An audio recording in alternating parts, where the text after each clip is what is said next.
araw sa ating mga kawinding. So meron tayong gagawin dito ay isang barina o handrail.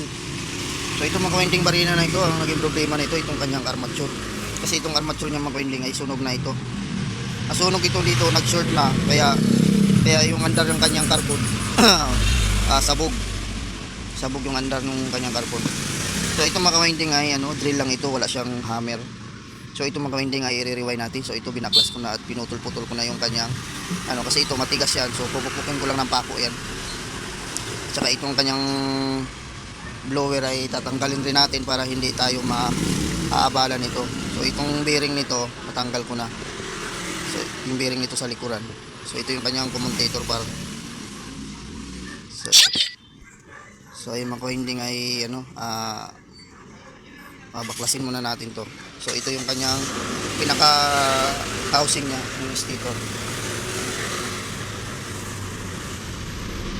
So ayun ang mga kawinding, ito na yung ating armature. Nalagyan na rin natin ng insulator para may rewind na natin. Tapos ito nilagyan ko ng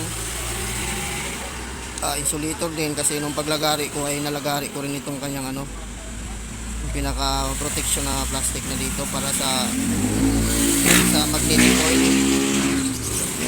Ayan, so meron na tayong marking dito mga kawinding paglalagyan ng ating coil.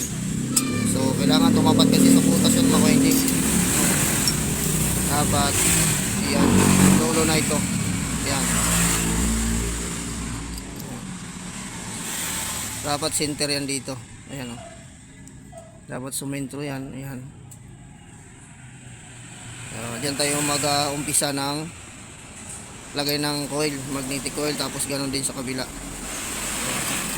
Center din yan. Ayan center. Yan. Yung makawinding ay i-rewind na natin to. Ito sa handrail ito makawinding. So ayan. So nalagyan na natin ng insulator. Ayan. So ito na mga kawinding ay ilalagay na natin. So ayan. So naisabit na natin. So ngayon iikot lang natin ng ganito mga kawinding. Ikot. Tapos yung itong marking natin, yung tapat sa butas, yan natin papasok. Ayan. Tapos bilang ka ng 6, 1, 2, 3, 4, 5, 6. So yan ang pasok ng kawinding. Ayan.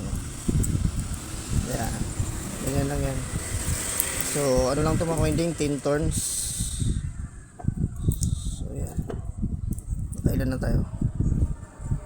4 5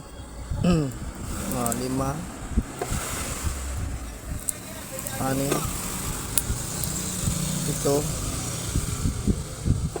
8 siyam 10.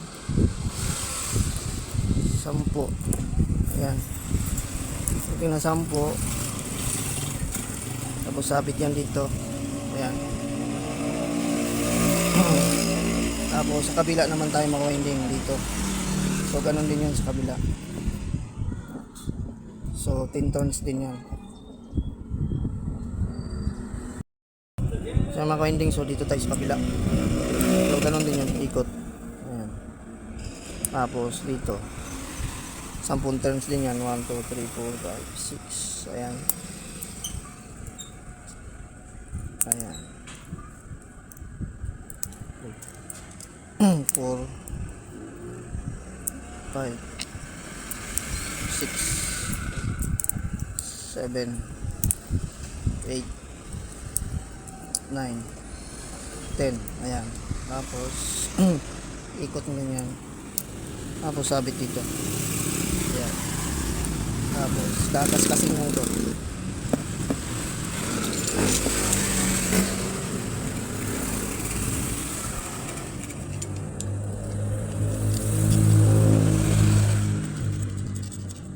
So ganun lang ito mga kawinding, paulit-ulit lang ito. Paulit-ulit lang ito. Paikot-ikot lang. Kailangan hindi kayo magkamali dito mga kawinding lang paglagay dito sa kanyang commutator. Ayan.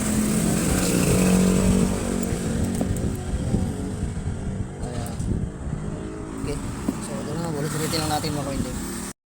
So ito na mga kawinding, yung ating armature, ayan. So itong yung magnetic coil, puputulin na lang natin to. So ayan. So yan yung finished product niyan. So ibabarnish na lang natin to.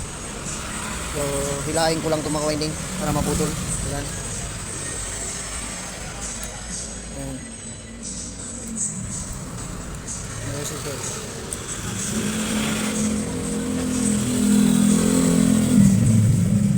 Ayan. Siya, okay na to. Ayan. Ayan. So babarnisan na lang natin ito mga kawinding. Tapos ito pupukpukin lang natin yan para lumapat.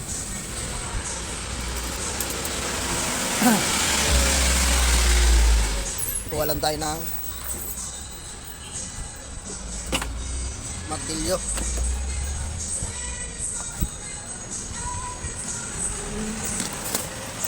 Tapos iyan natin sa kahoy. Ayan. Para magkaroon ng ayan. Ayan. Isa-isahan lang natin makaunin.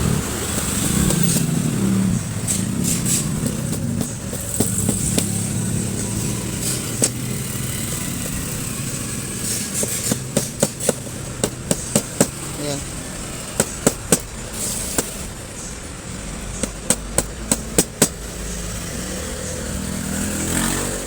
So ituwid ko lang itong at medyo tabingi. Ayan. Ayan.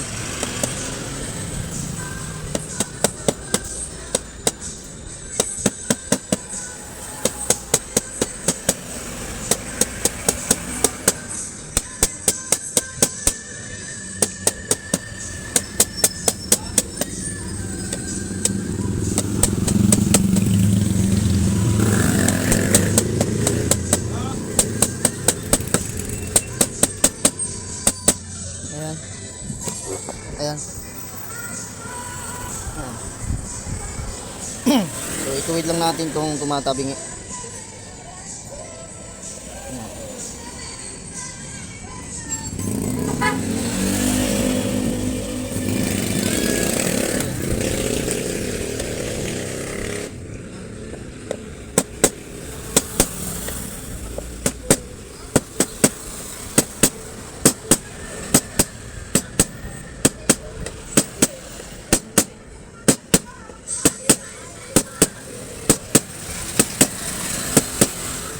Para maipit sa mga winding.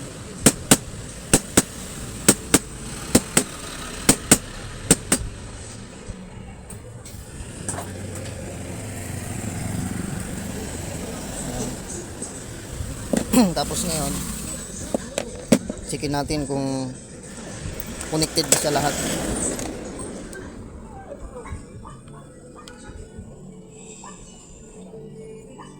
Saan yung ating pinagdugtungan? So hanapin lang natin. Kasi hindi mo na ito mapapansin pa, naputol mo na. So dito. So itong dalawa. Ang dugtong. Ayan. Kailangan connected lahat.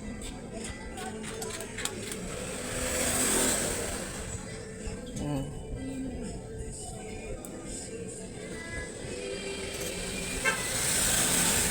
Yung kabila wala. Wala itong kabila. Ayusin natin.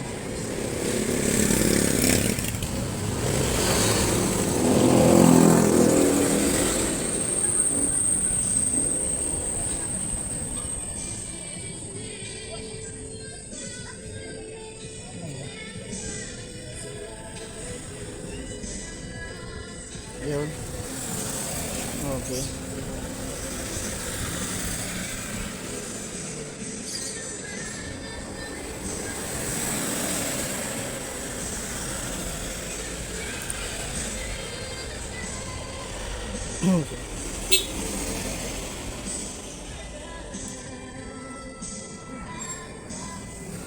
Ayun. Connected.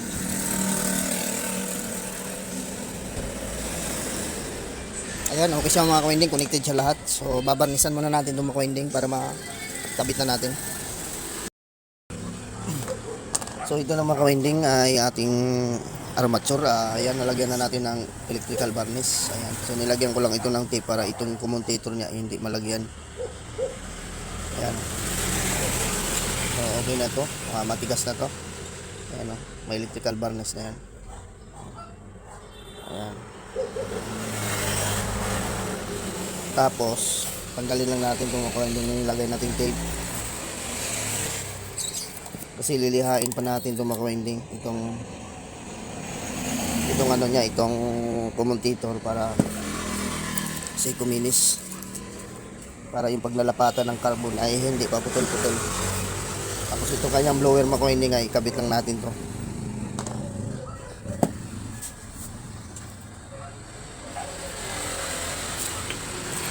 So lagyan ko lang ng konting pandikit.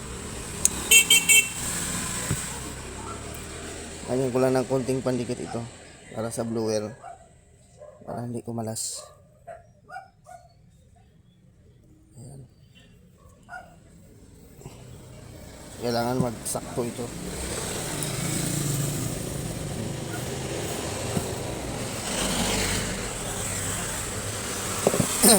Pupukpukin lang natin yan.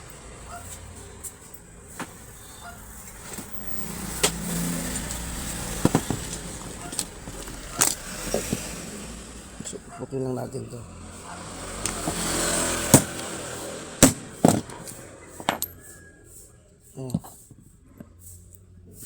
So ilagay ko lang dito sa matigas.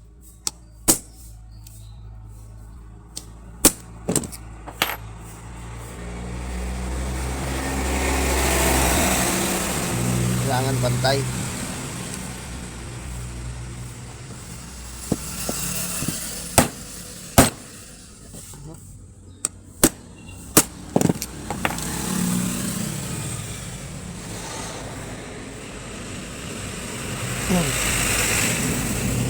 Baba dito.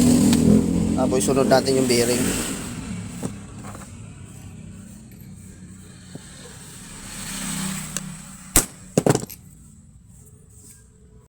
So ito na mag-winding, nalihan na natin yung kanyang armature. So hindi ko na pinakita sa inyo. So madali lang naman maglihan yan.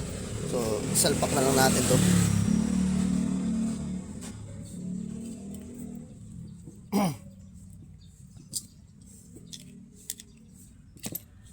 Ayan.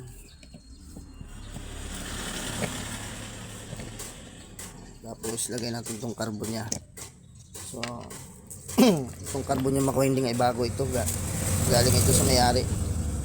Binilhan niya ito. Ang carbon. Pero yung carbon naman niya ay makapal pa. Kasi lang matanggal na yung nakakulusin niya ng carbon. Ayan, kasi itong natin ito yan. Ano po, hindi pa yata kasya ito. Ako, malaki. Kala ko sukat niya itong binili niya.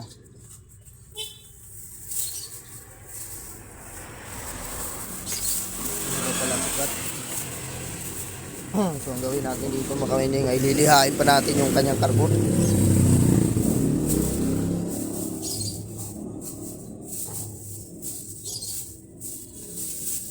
So lihain ko muna maka-winding yung kanyang carbon.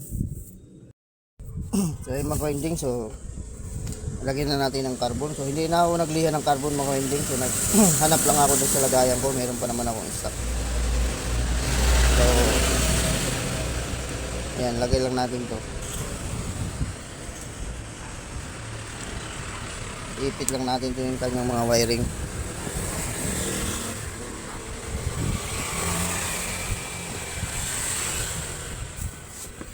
Uy, sumabit yata.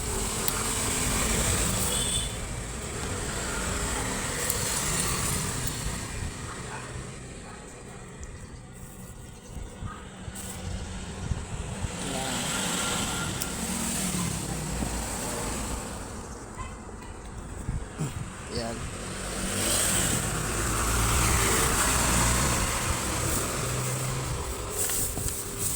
Tapos itong kabila, lagay din natin.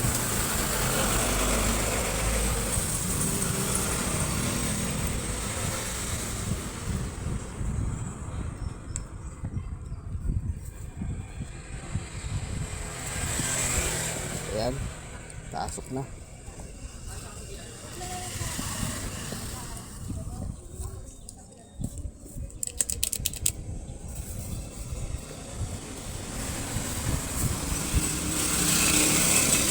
Tapos takpan natin ito mga kawinding.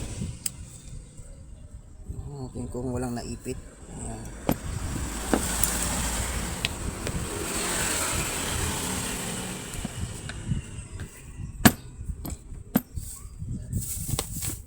Tanggalan natin yung dito.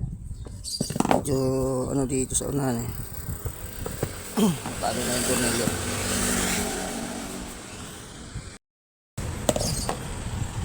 So nailagay na natin lahat ng tornilyo niya mga kawinding. So isasaksak na natin para matesting na natin kung okay ba yung ating Mirawine na kanyang armature. So yan, saksak po natin. So i-forward lang natin. So pihitin lang natin to. Tapos tingnan natin kung siya iikot. Ayan. Ayan.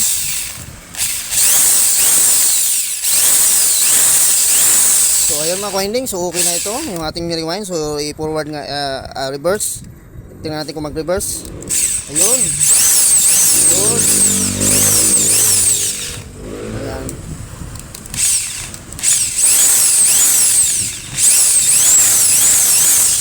So ayan mga kawinding, so kung bago lang po sa akin channel, so please subscribe at pahit ng notification bell para updated kayo pag may bago tayong video. So ayun mga kawinding, ay ating papakuha na ito sa may-ari at okay na itong ang kanyang handrail na barina. So ayan po mga kawinding, so bye bye na po.